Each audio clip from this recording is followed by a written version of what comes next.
Watch ABC 7 News, now streaming 24/7.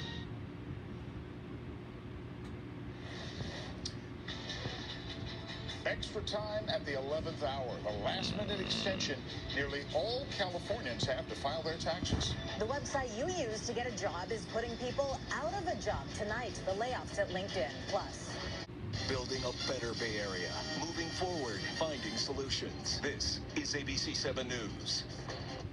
presidential plans. President Biden will begin a trip to Israel tomorrow. Good evening. I'm Anna Dates.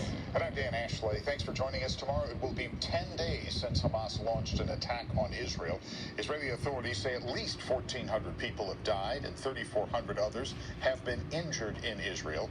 According to the Gaza Ministry of Health, nearly 2,800 people have been killed in retaliatory strikes from Israel, with roughly 10,000 more injured in Gaza. The blockade of supplies into Gaza continues. According to a spokeswoman for the United Nations Relief and Works Agency, the Pentagon has placed about 2,000 American troops on a heightened state of readiness to possibly deploy to the Middle East. Their purpose would be to serve as a deterrent. And as we mentioned, President Biden will travel to Israel. He'll leave Washington, D.C. tomorrow and is expected to arrive on Wednesday.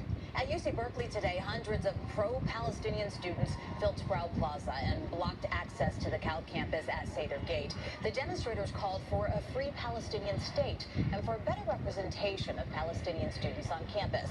The rally also attracted a handful of counter-demonstrators who held up Israeli flags. Today's rally remained peaceful. Last week, protesters supporting Israel clashed with pro-Palestinian groups on campus. A billboard in Berkeley condemning the hatred of Jews has been vandalized. Someone wrote Gaza is a concentration camp over the Jew Belong billboard on University and San Pablo Avenues. The graffiti also showed support of the coordinated attacks led by Hamas in the Gaza Strip. Jew Belong says this is the third time its billboard in Berkeley has been vandalized. San Francisco District Attorney Brooke Jenkins is apologizing for a tweet she posted about one of the protests that took place in the city over the weekend.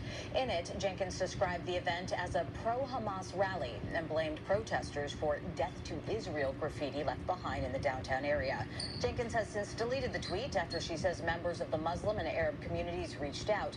Jenkins wrote, "I listened and understand their concerns, and as a result, deleted the tweet. I do not support violence.